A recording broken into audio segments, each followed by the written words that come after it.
Wakey, wakey, eggs and bakey, Suns fans, footy fans, I don't know, Luke fans.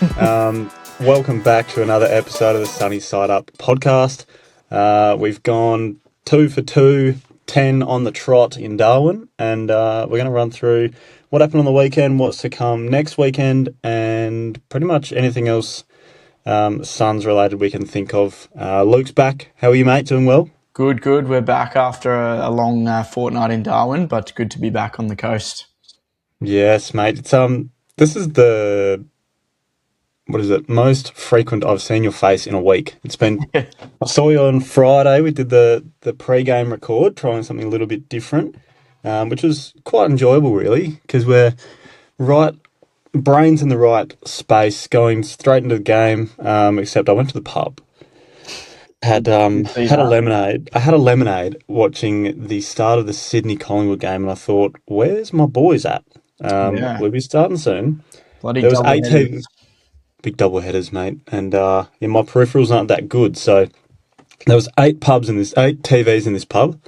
One of them had the Suns game on, and it was the one that was behind the back bar that no one was at, and it was the TV that didn't work. So I had a word. I had a word with the manager, and I got it on one of the TVs in the pub where I was sitting, which was very nice.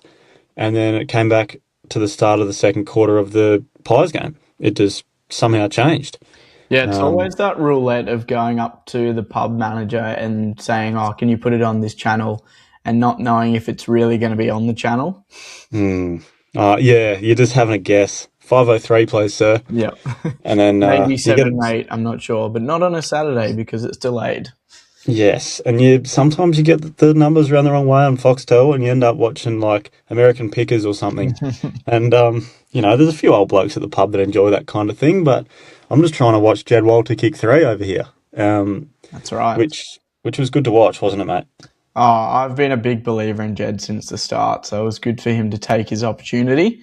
He looked slick, much cleaner than the rest of the team on the day, and nice finishing. So it was great to see. Yeah, I mean, I had 2 big calls last week, and I'm going to claim that they were half close to coming true, because those 3 that Jed would have kicked, Jamara would have kicked. So that one's right. I had Sam Collins to kick a goal. He's a key defender. Bodie's a key defender. He kicked a goal. So if he gives the hands next time to Colo, that's probably 60 metres behind him, he's every chance. So I'm going to tick that one off. And the only one I missed was Nick Holman kicking 3. And way off. Yeah, he had a lot of kicks though. Just nowhere near the goals. He was linking up with the forwards. That's all right. I think we said Ned and Jed would light it up, and they did. So they did, yeah. Who would have expected Ned Moyle to kick 3? He does it every week, mate, in the VFL. But now he's with the big boys. And the quaffle. The commentators said Ned Moyle's been playing in the quaffle. The quaffle, they reckon. Yeah. It's different, isn't it? Very different. I would have seen him when I went down to my local quaffle game on Saturday. How was that? Was that everything you dreamed of? Yeah, it was good. It was nice to be back watching local footy. So, and any big names? Blake Coleman, Kadeen Coleman's brother. Yeah. Wiley Buzzer was running laps around the boundary, and Matt Hamilman, another former Brisbane player who just kicks bags for fun. So, yeah, right. Well, the amount of love that Milan Murdoch's getting, some of these blokes might get a game. Yeah, 100%. Are they old enough to play for Geelong yet, or give them a few more years to develop? Not old enough for the Rising Star Award yet. Yeah, Sean Manor was pretty good as well. For his second year player, he's doing pretty well. Third? I don't know. Doesn't matter. He plays for Geelong. I mentioned him briefly before. He kicked a goal, second of his career. Our man, Bodie Hewland. I heard you called up the All-Australian selectors on Friday night and had a word. Absolutely. I mean, he must be averaging 25 plus a game for a key defender. He's just unreal. Pretty sure he's in career best fantasy form as well, for those that only listen to this as a fantasy podcast, which I can completely understand because I am the man. he's averaging 95 fantasy points and 25 disposals with 6 marks. There And you go. Bang on. now I think he's averaging .03 goals a game now. So don't count him out of your multis as well, punters, because he's good for a goal every how many games he played? 60. Every 30 games he's on. That's right, and it's a big goal, much needed. So I did see that the All Australian fitters were at the club this week, so it must have been for Bob. Yeah, Asher Easton was getting suited up. He looked the part. He did. So if our 4 key forwards we currently have in the rotation suddenly all fall off a cliff,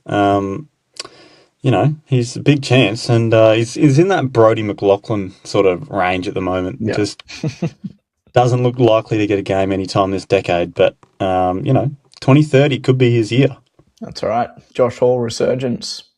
Oh, jeez, there's a name. We also had, with Jamara and Ethan Reid out, Witsy came in. And how did you see the dynamic? And will it be something that continues? It's really hard to tell. I think they both played really well and both offered options down the line, and we clearly exploited their lack of height. But I still think Witsy's washed, unfortunately. Love to head around the ground. The W word. The W. It's one of those ones we're probably gonna have to pick between Witsy and Jed Walter. And I think Witsy's lucky. I'm not going to say he's washed, because he's definitely not washed if he's listening.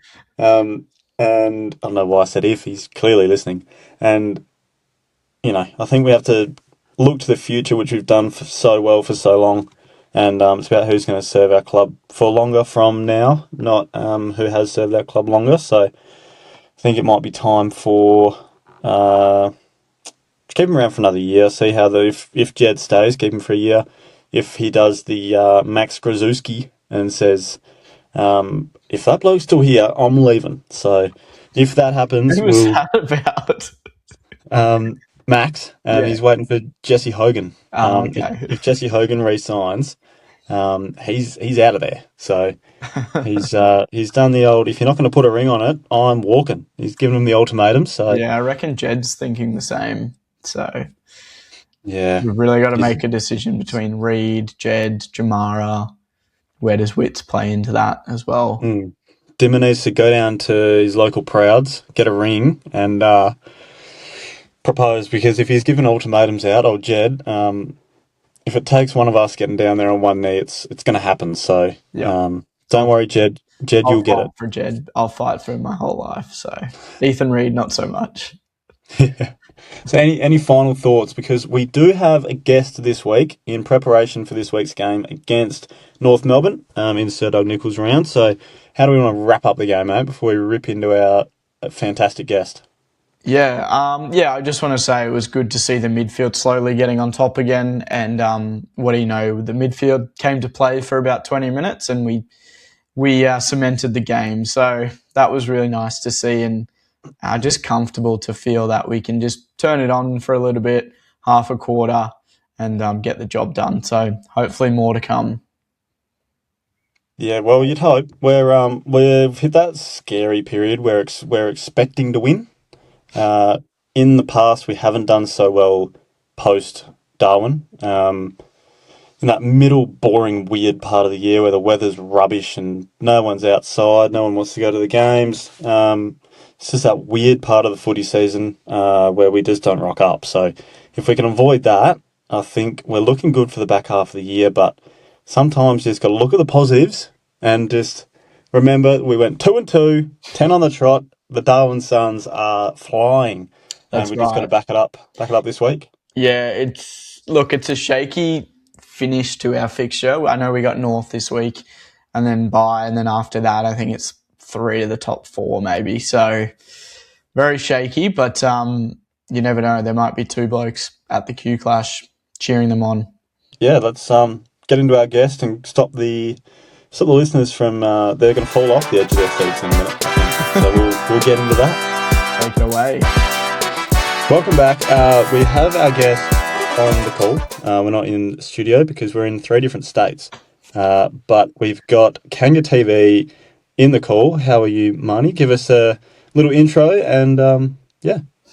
Well, firstly, Lockie Luke, thanks for having me. It's a honor to be here. I was talking just before we started recording, and I said to you, like, I feel like the Suns were like the last piece of the puzzle in the content space. So it's so nice to have a dedicated podcast and space for Suns fans. So everyone listening, very, very lucky. And I'm very lucky to be here.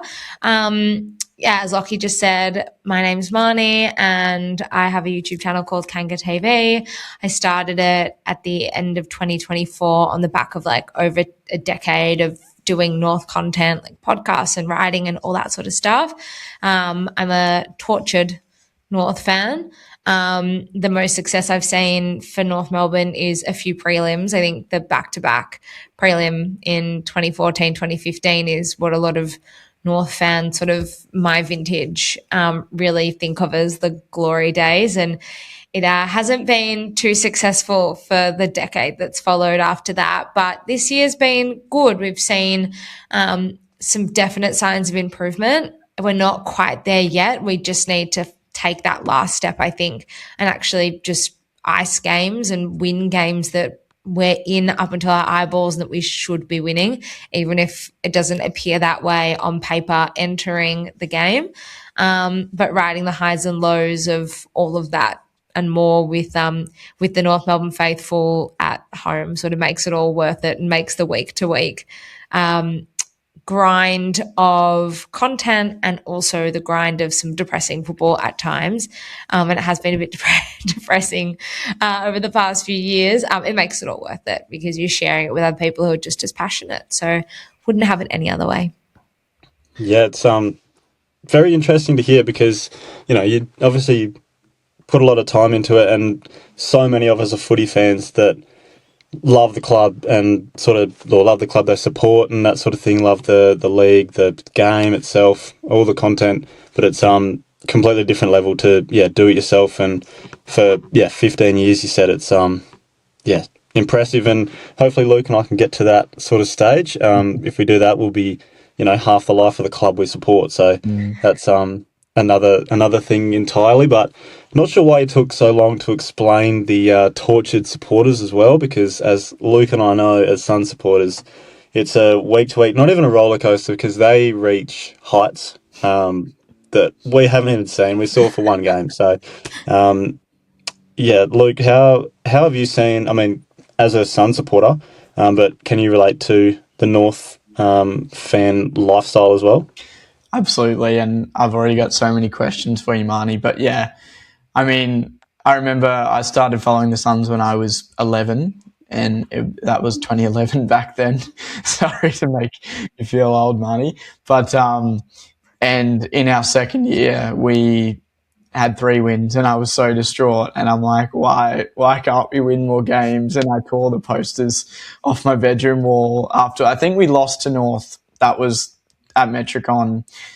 Gaz had 40 and 3 and we lost, and I was so distraught, and little did I know that I'd still be waiting for some success 10 years later. Yeah, it's funny, like as we go year by year, and I think every fan, bar maybe Geelong fans and maybe Sydney fans, because they have a pretty well-run machine and they're usually around the mark every year. But your level of expectation changes depending on who comes in, who comes out, not just on a year-to-year basis, but a week-to-week basis as well. And then the improvement that you see in game and in statistics and stuff like that. But at the end of the day, like footy is a win-loss business, right? So for most people looking at North or most people looking at the Suns, they're only going to consider improvement if you win or you lose.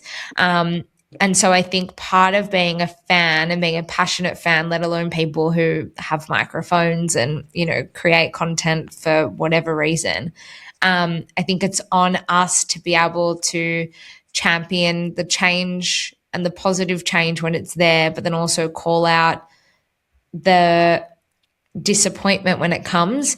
I think I've really struggled this year. So North, like I said, have obviously improved quite a lot this year, and there's a lot of stats that will back it up. And for anyone who's watching North games, we're playing really exciting footy, and we're in games a lot longer, and we're a lot closer to other sides that we should have been. But the one thing I've really struggled with is acknowledging that improvement, but not getting carried away and still remaining focused on the 4 points. Because I think North's at this point now where we actually really need the tangible improvement. We need the wins to actually really cement the improvement. And I think that's something that really cost us against Adelaide last weekend.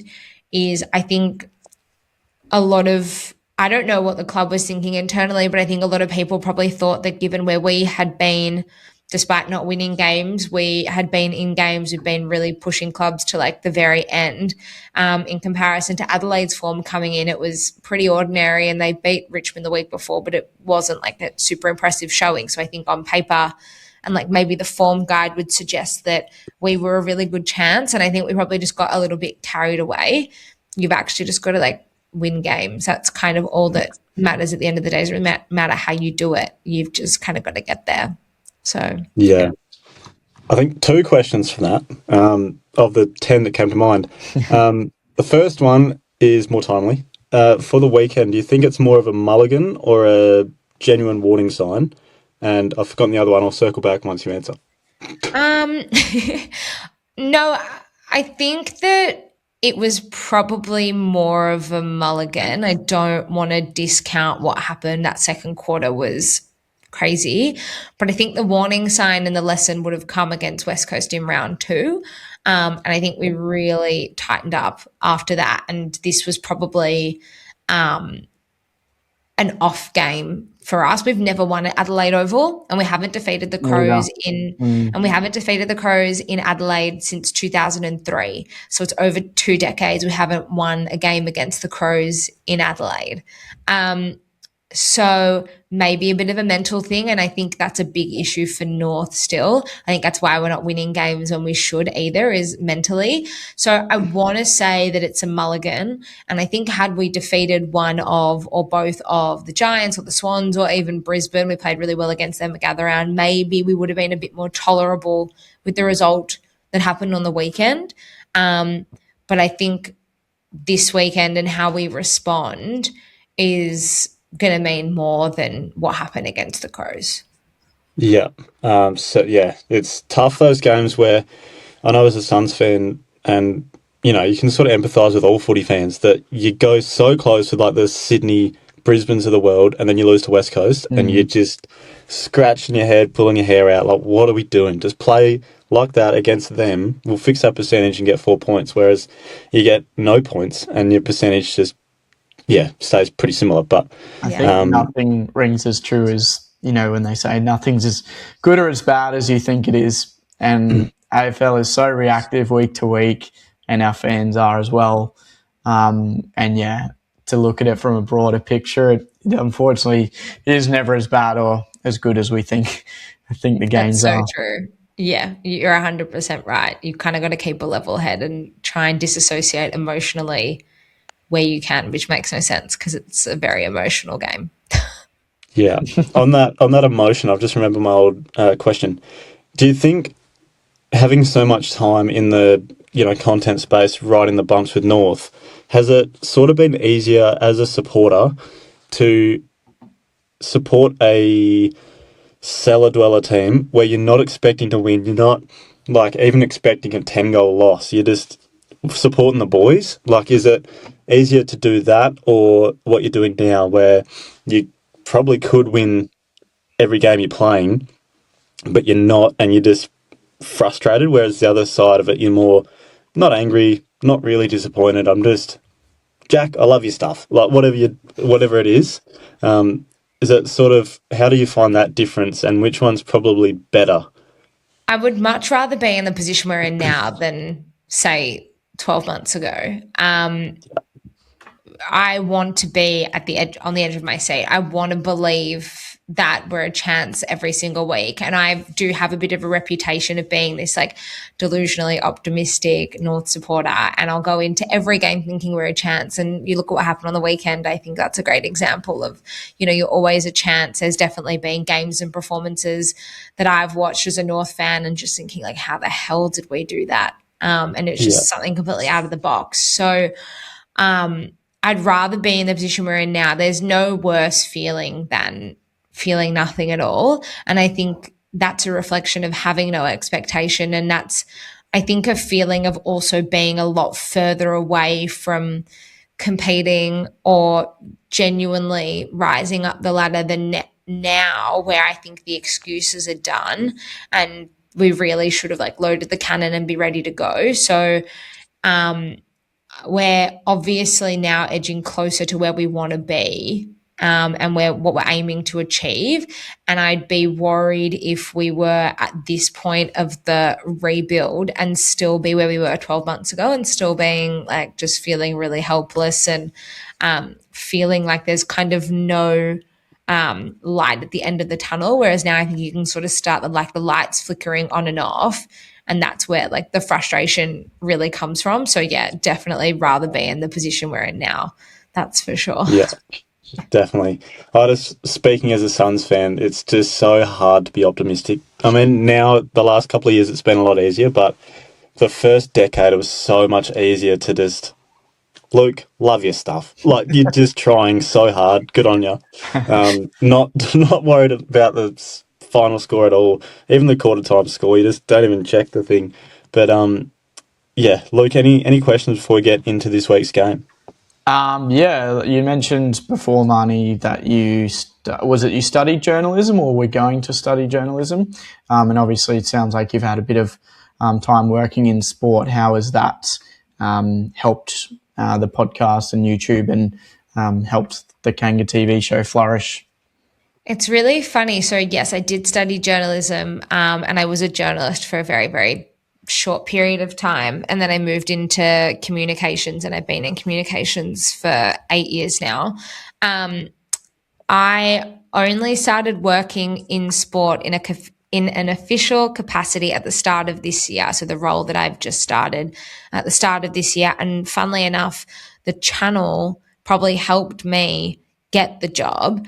And the connections that I've made through the channel have probably helped me be successful in this role. So I think it really speaks volumes to what you are capable of doing if you commit yourself to creating content and being consistent with it and making an effort to reach out to people and network with people and things like that. And now in turn, in my current role, I've met a lot of people who are aware of me and what I do because of the channel. So they've in turn been able to help me with bits and pieces there as well. So funny, like you think that what you're doing and you could initially just start it up for a bit of fun. And that's kind of what I did. I just wanted an outlet to speak about North my way.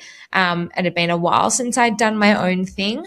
And that probably helped me get back into the industry in a professional capacity. And now in turn, the people that I've met through there want to help with the channel and vice versa. So yeah, those two things work like really nicely hand in hand. And I don't take any of that for granted. I'd like to think that I've worked hard to be able to get into this position. And if I can do the same for other people, then I always want to be able to help as well.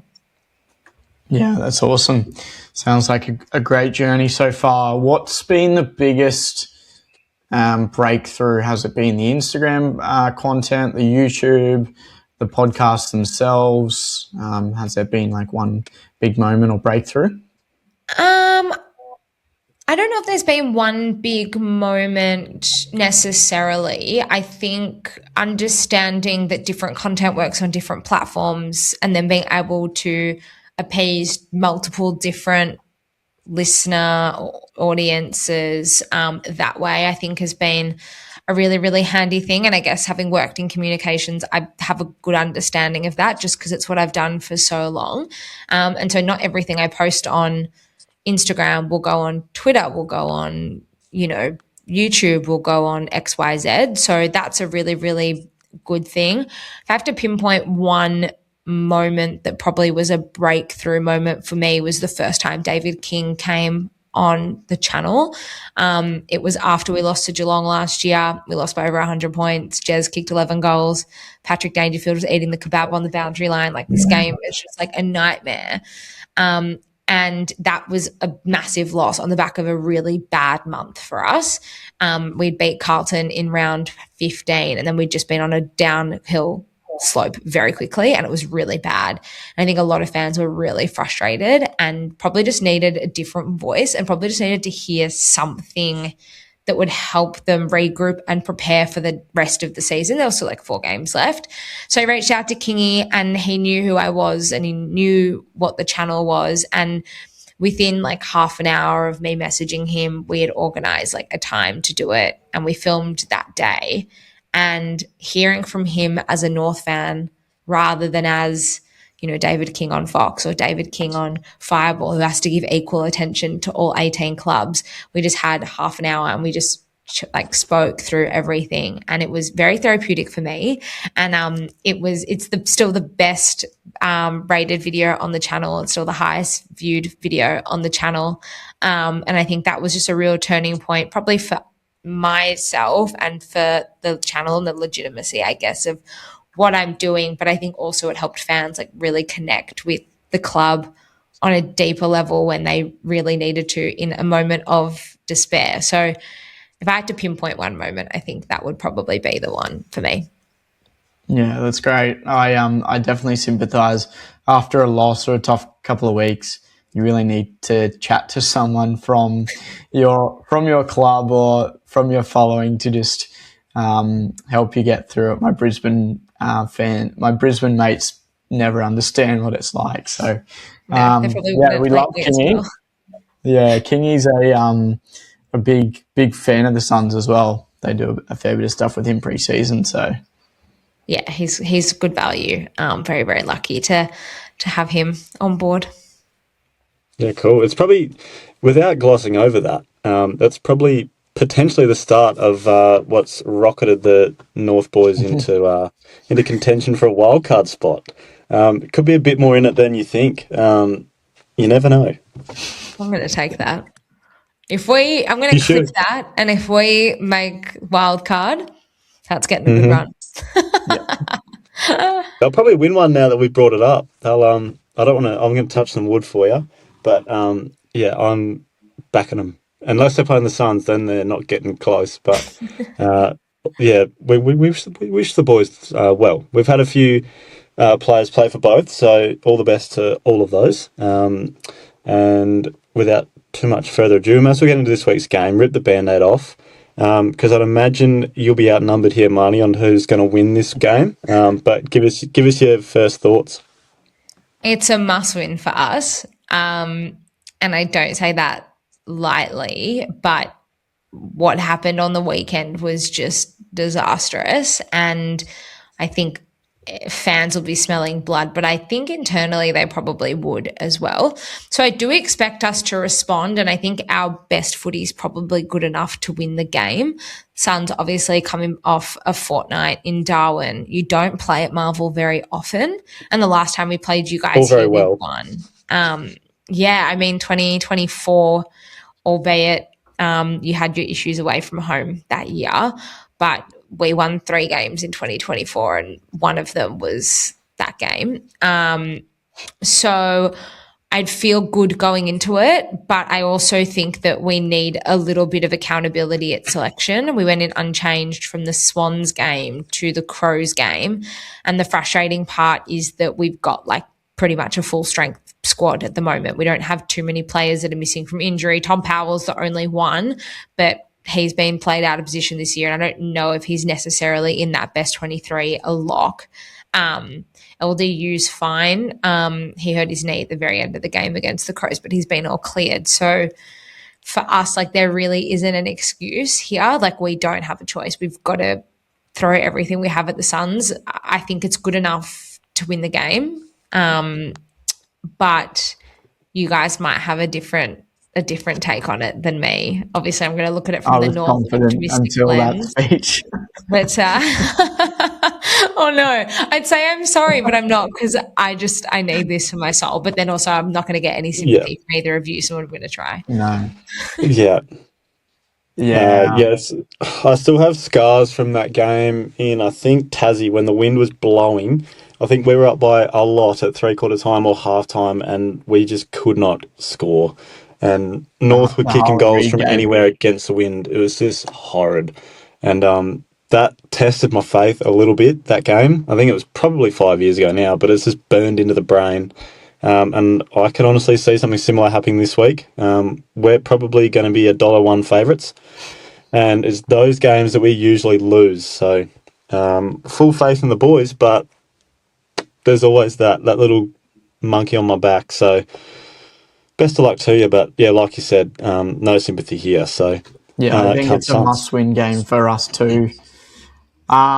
Just to really solidify our spot in the top four, coming off Darwin, really need to just dig our heels in and get the job done. But hopefully I don't want a close game, but hopefully it's a good game with some high scoring and some spectacles. What are some key matchups we should be looking for, Marnie? Well, I think the midfield's probably the obvious one. I think I heard, speaking of, I think Kingy said it, or maybe it was on Tradies, like the only two things I consume. So it was one of them. Might have been Tradies. I think they said that Rao, Anderson, Miller, and Petrarca was it Petrarca, the four of them in the midfield for the first time over the weekend? Second, I think, but yeah, they didn't do a lot the first time, so we'll go with first. Yeah, it was one of the first times they were in the midfield all together over the weekend. So I think for us, our midfield game and our clearance game is where our strength lies, and that's usually where we try and win the game from. So I'd say that's the obvious matchup. You've got like four big names in there. I'm sure Humphrey will go through there as well at some stage, whereas we've got Sheasel, LDU, Wardlaw, and then Jai rotates through there, Foss rotates through there. So I think that's going to be probably one to watch.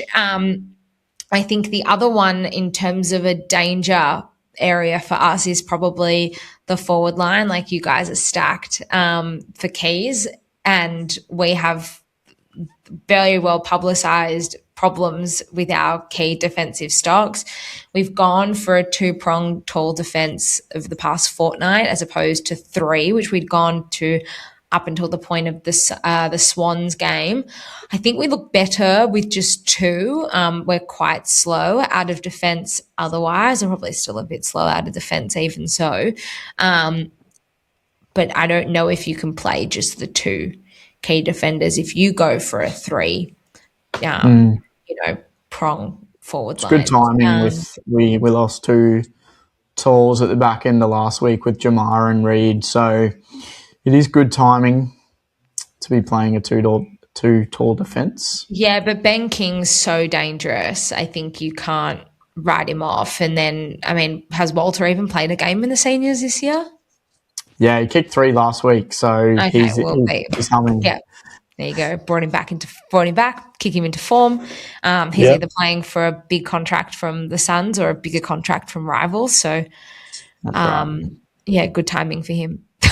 Yeah, Luke and I have said that we will empty our piggy banks to get him to stay. So if the Suns need that, or us to throw a bake sale or something on the foreshore somewhere on the Gold Coast, we're willing to do that. So I don't think Jed's going to go without influx of cash coming his way.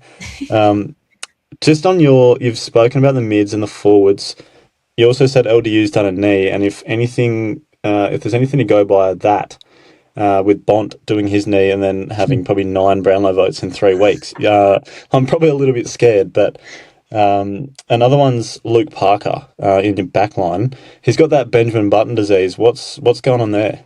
He's had a great year in defence. I think we acknowledged, ahead of bringing him into the club, we acknowledged that we just didn't have enough leadership, but leadership who knew how to win.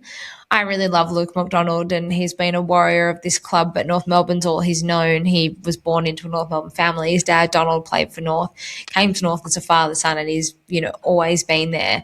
But unfortunately, he's sort of been surrounded by predominantly losing in the last, 10 years. He never won a flag. He doesn't know what it takes to go the whole way. So to bring in Darling and then to bring in Parker as well and Daniel, but Daniel's probably not quite the same leader, I think has been really vital for us. And then moving him into defense this year, I just think has been unreal. It's a really clean possession out of defense, and we can often get stuck coming out of our defensive 50. So I think it's been a great move, especially because we want these young guys to get a little bit more time through the midfield. But the issue is he is often doing it alone. So we probably need to get some better support around him, and whether we have the personnel at the moment to do so, questions could be asked about that. Yeah, I've never thought about this before, but he's almost the North Dave Swallow. Obviously, former North player's brother in Andrew. Pick one as well, I believe Luke McDonald was. So there's a lot of bit of mirror action there. But yeah, it's that similar story where you want the club to win for them as well. We've still got Took on the list, and probably Witsy if he's going to play in the last day in September. But yeah, no, I understand where you're coming from. It's those players you want to win for, and I know Luke doesn't like David Swallow. He's said it before. He hates his guts. You've really Does Luke like anyone? Can we just get that? Can you just give me a top three? I just want to make sure that you actually do like a few of your own players. Lockie's thrown me under the bus massively, but yes, I love Track. I love Took. I love Jai Farrar. I love. Don't get me started on Jai Farrar. I love that man. Our 40 players. There may be a couple that aren't my favourites, but Judas. Told you, hates their guts. That's right. And what can we get in terms of predictions for this week? Because in my mind, it could go either way. 50 points either way, or it could be a draw. So I'd love some guidance here. I don't think the margin will get out to more than 2 or 3 goals at the final siren. I wouldn't have thought. I think it'll be pretty. I don't know if it'll be it'll either be also very contested or it'll be really free flowing. We had a game against the Crows round 24 last year, and it was a shootout. It was over 100 points aside. That was also similar to the Swans game a couple of weeks ago. We scored almost 100 points, and the Swans were over 100 points. So, yeah, I see a world probably more the latter, where there's going to be a lot more sort of free-flowing footy, especially because the Suns have come off the back of a fortnight in Darwin. They might just appreciate a nicer climate and conditions under the roof. It's a little bit cooler here at the moment as well. So I'd still back us in. I've obviously got to back us in. And as I said, sort of at the top, we don't really have a choice. We have to win this. But I think you guys are probably in the same mind about the Suns. So I reckon it'll be 2 or 3 goals either way. But obviously I'm hoping it falls North's way. Yeah. I mean, I'm not going to agree with you because I hope it falls the Suns' way and it's nowhere near 2 or 3 goals because my history as a Suns fan, if it's close, I'm not even on the edge of my seat. I usually stand up, bounce around, have a footy, go outside, check the dogs, anything else to just keep the heart rate somewhat down. We've had just so many games against you guys that we've dropped when we shouldn't have. And I think one of those games you're talking about with when it's been an open sort of game, Alex Sexton kicked 6, which in our inaugural episode I said was my favourite Suns moment, and then Luke came back and said it cost Took Miller a Brownlow. So just something happens when we play North that is just lacking any sort of magic. But Luke, what do you think is going to happen? You're just painting me as the hater of everything Suns related. But that's true. It did cost him a Brownlow. Yeah, I think, look, I'm worried, but I just have a feeling that we'll get it done. But we'll see what happens. Yeah, I'm predicting a couple of goals each way. It could be a flip of the coin, really. So, yeah, looking forward. I think it's an afternoon game, isn't it? Yeah, it's a 1:15 start. Yeah. Yeah. So it's got to give time for Dan Gorringe to get out of Marvel, and then we'll be straight in there. Oh, my God, yeah. It's outrageous. Yeah. So, looking forward to the afternoon game and not letting it ruin my Saturday night plans or Sunday night. So, Or Monday morning, really. It tends to linger. That's right. That's right. May the best man win. We've got a little game for you, Marnie, and I'll get you in this too, Lockie. I'm going to test your guys' knowledge and see. Well, I've also got the run sheet, so I think I'm going to win this. I've blacked out the run sheet. You shouldn't have seen it. Oh, you have to. I didn't look that far down. Okay, go for it. We're seeing who can name the most Sun/North Melbourne players. So any player who's been on both lists throughout the past 15 years. There is 6 in total. Start us off, see who can name them all. Are we going one for one, or are we going like just name as many as you can? We'll go 1 for 1 until someone says pass. Oh, I'll start because I'll go with the robbery one that I don't think we've mentioned yet on air, which is basketball background, as Pendles is playing this week. Hugh Greenwood, he I think we did a bit of a dodgy, or tried to, and he left the club. So, well, he was robbed like a Monopoly deal gone sideways, but here's my one. So if anyone just wants the story on that quickly, because Hugh Greenwood's my single favourite person in the entire world. So the Suns delisted him at the end of the 2021 season with the recommitment that they would pick him up in the rookie draft like later on before the 2022 season. And we had just signed David Noble as coach, and David Noble was at the Crows before he came to North. And obviously Hugh also played at the Crows. He started at the Crows and he called Hugh and said, get to North. And so within like 48 hours of him being delisted, we signed him, which, it is a bit of a robbery, and you guys definitely tried to do a bit of a dodgy, but it was honestly like he was at North for 3 seasons and it was like the best 3 seasons ever for me. Hugh Greenwood will always be my number one. So thank you guys. It was a smart move for sure. And we don't have anyone to blame but our own list managers at the time. So but he's back now at the Suns, and so all's well that ends well, and I'm sure you guys are taking very good care of him.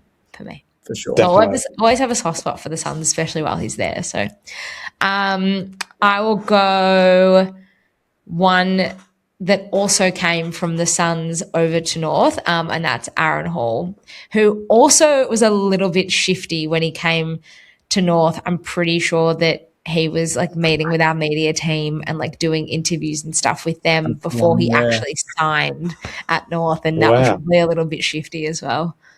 Yeah, I remember there being a bit of an outrage over how can the media team be interviewing him when the trade hasn't even gone through. Crazy work. Just scheduling the post for 3 weeks from now when we trade him. Yep.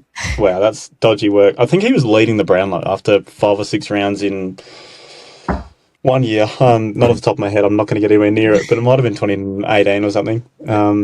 Might have been leading the Cinch Footy bounce low at one point as well, I think. But that's beyond the point.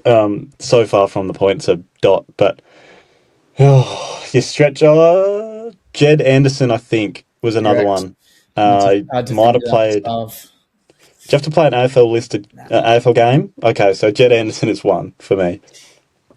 I will go an inaugural Sun.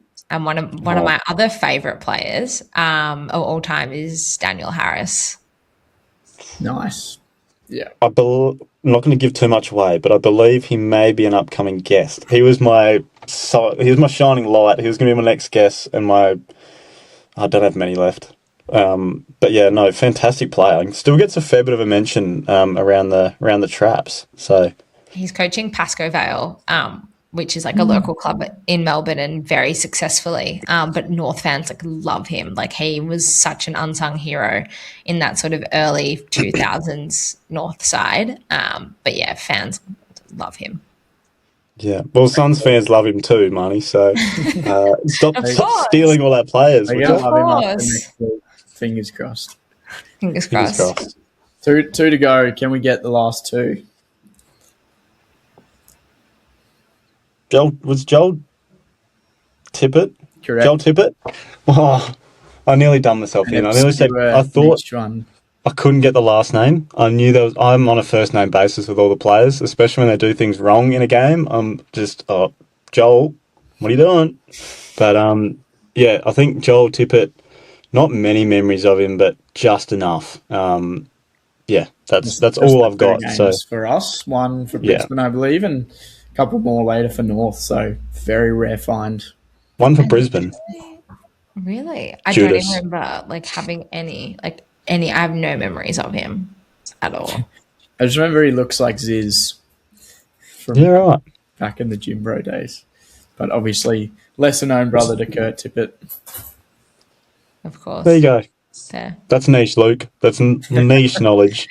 That's what you'll get from me.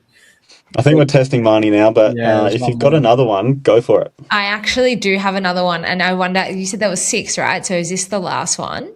That's the last one. And Taylor Hine. Ooh, maybe there's 7. Oh, you've beaten the quiz. She's beaten it. Yes. Because I was gonna say, like, I was really happy because Lockie was getting all the ones that I wasn't gonna get. Yeah. But now I feel like Well, there's like probably an obvious one that we've missed. Oh, it's still pretty niche, but yeah, I completely forgot about Taylor Hine. And That was Wow. like too much of a deep cut. yeah, ChatGPT wasn't any help this afternoon. So shocking. We use Claude around here, Luke. That's They're right. a sponsor. They're a sponsor as of next week. So, all right, who's I'll take the mystery man, Luke? Who have we Mystery got? man Who's the one is we missed? Daniel Curry, former North and Suns ruckman. Daniel Curry, the big ruckman Yep. / forward. Big man. I don't know how he missed him. Yeah, Yeah, I exactly. know. Wow. Shocking from us. Actually that was a fair effort. If there's only one we missed out on. Yeah, that was good. And one we invented out of thin air. So, Yeah, there you go. Not bad. was Not well bad, good. is it? well done, team. All right. I think before we let you go, we might have to get into the whole big thing this week. I think Harley's 50th is on. Oh, no. Is there some other milestone this week? Same game? Breaking some record, I think. Well, Colby McKercher's also 50th game this Yeah. week. So there Oh. you go. That has been swept under the rug. Is it Scott Emblery? Scott Emblebury. Yeah. What's he doing? Oh, Boomer Harvey. He played a lot of games.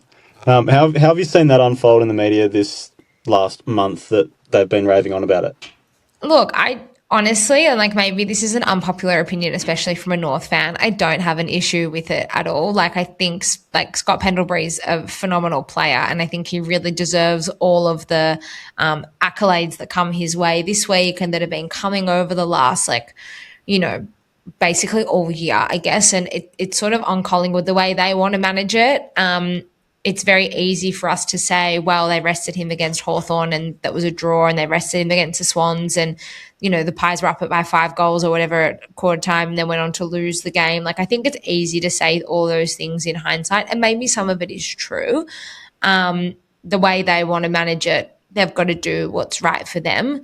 Have they jeopardized their season? Maybe. And I think that if an individual accolade, albeit it's like one of the most incredible achievements in AFL, and full credit to him and to Collingwood for sort of getting there and the way they've done it, like they've got to kind of sit with that. And if their fans are okay with that, then that's like totally on them. I mean, obviously Boomer broke the record in 2016. It doesn't feel like there was a big song and dance about Boomer the same way that there is about Pendles, I think. And I made a TikTok on this like a few days ago, but I think a lot of people forget what a great player Boomer was and the accolades that he had and what he actually achieved over his career. And Scott Pendlebury, he's a 2-time premiership player, like he was captain of the club, best and fairest, all Australian. Like, I'm not doubting any of the great things that he's achieved, but I think a lot of people are just, that's the one thing I don't like, is I just think a lot of people, and what gets lost in this conversation is what an amazing player Boomer was. And maybe if he played for, this is like a North tax thing, and you will have that with the Suns as well. But Boomer is a premiership player. He was North Melbourne captain, 4-time All-Australian, 5-time best and fairest winner. He was inducted into the AFL Hall of Fame in 2022. Like, he's had an incredible career as well. And I just think that, of course, Pendle's, like, full credit to him, everything he's done, everything he's achieved, and he'll always be remembered as a legend of the game. But I just don't want Boomer's name to be tarnished, like, while also being able to shine a light on Pendle's. So for the most part, I have no problem with it, and I'm wrapped for him. And like, Boomer's still the North Melbourne Games record holder, and he'll always be held in great, esteem and light to North fans, and to a lot of footy fans as well who respect him. I just hope that his light's not diminished just to allow, like, Scott's to shine brighter. I think there's enough room to celebrate both of them this week. So, yeah. Completely agree. Yeah, I think both champions in their own right, and 432 and 433 games is unbelievable. So, yeah, they definitely deserve all the accolades and song and dance that comes with it. Yeah, I just feel really bad that West Coast are going to win. That's just... I don't know why they cherry-picked it. They should have cherry-picked the bye and just had him run around the oval on his own. It would have been a lot easier. I mean, that would be quite funny, though. Like, it would just be outrageous. Like, if West Coast were able to get the win, I think that would be remarkable. Yeah, they can't let it happen. Surely not. No, I don't think Collingwood would, but it'd be something else. Yeah. Before we let you go, Marnie, we have 2 questions. One of them is dream guest on the pod. Dream guest on your podcast? On yours. Yours. We've had our dream guest this week. Oh, shucks. No, you guys, dream guest for you is Hugh Greenwood, obviously. Dream guest on my podcast.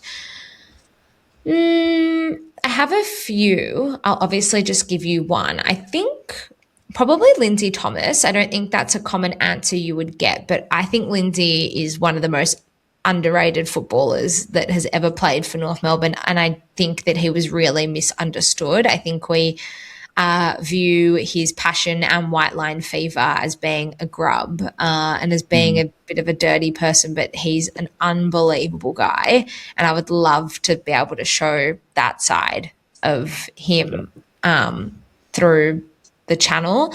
If I had to just pick the one, he'd probably be it. Great answer. Also goal of the year winner, I believe. The flying... was it the Jackie Chan kick? Chan? That was Daniel Wells. But oh my God. Good prodigy. Lindsay wasn't playing in 2004 when that goal was kicked. It's getting late. Elite ball knowledge. Elite. Last question we ask every guest, because we are the Sunny Side Up podcast. Marnie, how do you like your eggs? I like them poached, but very, very well done. Yeah. That's a new one. Delicious. That is a new one for us. I can just see the judgment from Lockie, like, from here. He's just like... I'm just so lost now. I've just run myself over with a bus, and that's fine, but I'll just be better, not bitter, I think. That's right. It's okay. I'll forgive you. We'll let it slide. Until the Suns win this weekend, I am forgiven. Yeah, we're not friends after that if that happens. In that case, it's been fantastic having you on, Marnie. All the best with the rest of the season, and we'll see you in wildcard round. Yes, thank you guys so much for having me, and good luck on the weekend, but not too much luck, of course.